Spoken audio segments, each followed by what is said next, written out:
Dios les bendiga a todos en esta hermosa mañana, hermoso día que ha hecho el Señor. Estamos contentos, regocijados porque hoy, como dice nuestra pastora, estamos estrenando nuevas misericordias. Amén. Y en esta mañana vamos a estar hablando de un tema que nuestra hermana Milano nos dejó y es: mi inteligencia me obliga a responder. Y está inspirado en el versículo 3 del capítulo 20 del libro de Job. Y es muy interesante cómo, ¿verdad?, Dios nos va hablando a través de su palabra y cómo la palabra de Dios provee para todo. Así que qué bueno es el Señor que nos ha dejado, ¿verdad?, su palabra para poder crecer, para poder ser de bendición a otros, para poder conocerlo a Él, para poder, ¿verdad?, también conocer la verdad que nos hace libres. Así que en esta mañana, donde quiera que tú estés, si estás tomándote un cafecito, si estás de camino al trabajo, o si estás, no sé, fregando los trastes, donde sea que estés, te invito a que te unas conmigo en oración. Señor, gracias te damos por este día, gracias por esta experiencia que tú nos das, Señor, de escuchar y aprender tu palabra una vez más. Esto es una bendición y es un privilegio que no queremos dar por sentado. Padre, te pedimos, Señor, que tú abras nuestras mentes y nuestros corazones y nuestro espíritu para que estén prestos para escuchar lo que tú tienes que decirnos en la mañana de hoy. Gracias te damos en el nombre poderoso de Jesús por tu palabra. Amén. Así que comenzamos diciendo lo siguiente: cuando hablamos de nuestra respuesta emocional a las diferentes situaciones de nuestra vida, tenemos que tener en cuenta que hay una diferencia entre responder y reaccionar. Por ejemplo, tú vas tarde del trabajo y estás casi por irte y te estás tomando el café con prisa. Y en una de esas, el café se te viene encima de la ropa. Si la tendencia es a reaccionar, y ahí nos estamos refiriendo más a esa respuesta impulsiva, quizás pegas 3 gritos, tiras la taza, empiezas a refunfuñar mientras buscas la ropa para cambiarte, te vas casi comiéndote la carretera y ya esas primeras horas del día, pues mira, quizás no las pasas muy bien.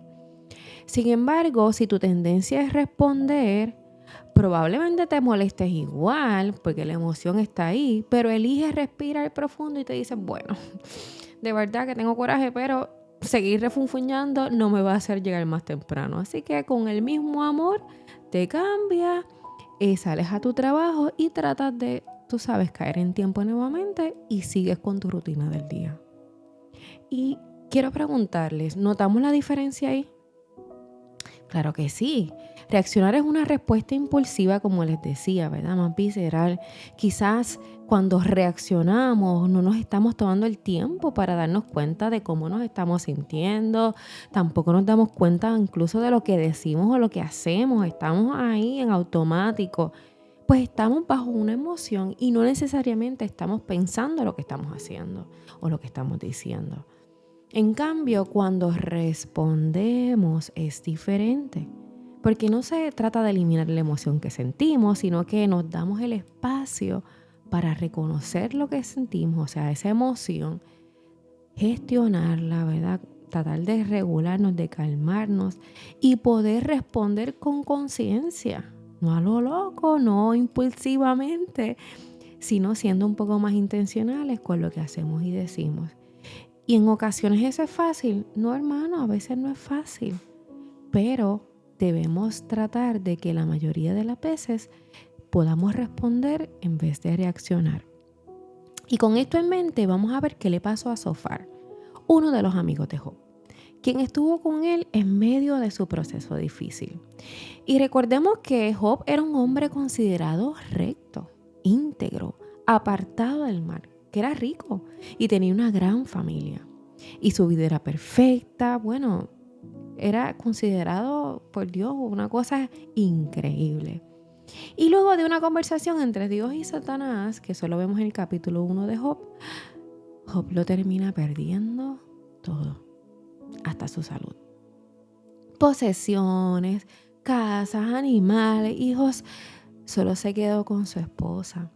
Así que imagínese cómo debía sentirse Job. Una pérdida muy grande, muy grande. Y recuerde cómo era considerado Dios. Es que Dios es tan intencional en su palabra. Entonces llegan sus amigos al escenario. Y dice la palabra que llegaron y cuando vieron a Job casi no lo reconocían de lo mal y enfermo que estaba. También fue un escenario difícil para ellos y creo que esos primeros 7 días ellos hicieron un excelente acompañamiento con compasión, donde ilustraron el ministerio de la presencia, sin decir nada, solo estar con su amigo en medio de un duelo sumamente difícil. Recuerde que lo perdió todo. Pero, como pasa en muchas ocasiones, llega un momento que sentimos que tenemos que decir algo. Y los amigos de Job parece que se desesperaron un poco y ya no pudieron permanecer en silencio. Y lo peor es que si al menos lo que dijeron hubiese sido palabras de aliento, pues hubiese sido un poquito mejor. Pero no. Los amigos de Job se alinearon para defender a Dios, ¿verdad? Según ellos, contra ciertas cosas que Job estaba expresando desde su inmenso dolor. Y ellos dejaron de responder para reaccionar. Ya no eran tan compasivos como al principio y comenzaron a acusar a Job. Y yo me pregunto, y le pregunto a usted, ¿esa sería la manera correcta? ¿Era el momento para decirle todas esas cosas? ¿Qué querían ellos demostrarle a Job? Así que cada amigo presentaba variaciones de un pensamiento central, ¿verdad? Si podía, cuando vemos la escritura, los discursos de cada uno de ellos, ese pensamiento es que el sufrimiento es siempre resultado directo del pecado personal.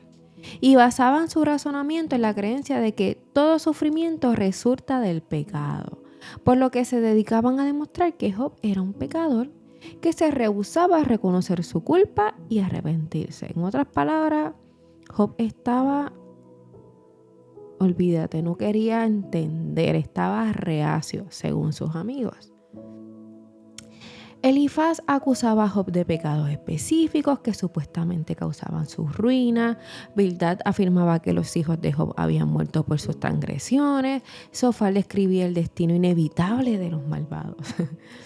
Y esto se volvió de pronto en un tú me dices y yo te digo y el discurso del amigo y Job le responde. Y estuvieron así.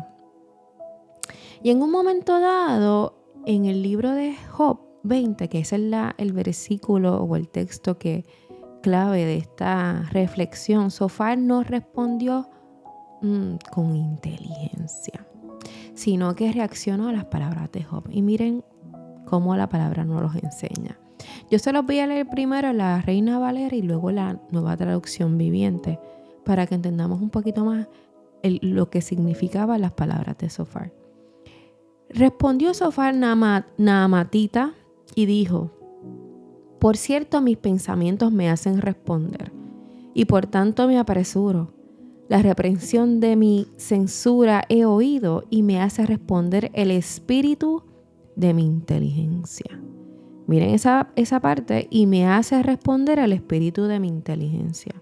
En la Nueva Traducción Viviente lo dice así: debo responder porque estoy muy molesto. He tenido que soportar tus insultos, hablándole a Job, pero ahora mi espíritu me mueve a responder. Y yo quiero que podamos ver esa expresión, espíritu de mi inteligencia. Y esto corresponde al espíritu o a la mente racional. Y según Zofar, lo que hace responder una segunda vez es ese espíritu de inteligencia, según él. Según él, entendía que era ese raciocinio calmado y reflexivo que no tiene que ver con la pasión del momento. Sin embargo, lo que expresó antes lo contradice. Él dice que estaba muy molesto y tengo que responderte. Yo no me puedo quedar callado. Tú me estás insultando yo voy a responder. Así que lo que realmente estaba motivando a Zofar a reaccionar, porque aquí ya no vemos que estaba respondiendo ¿verdad?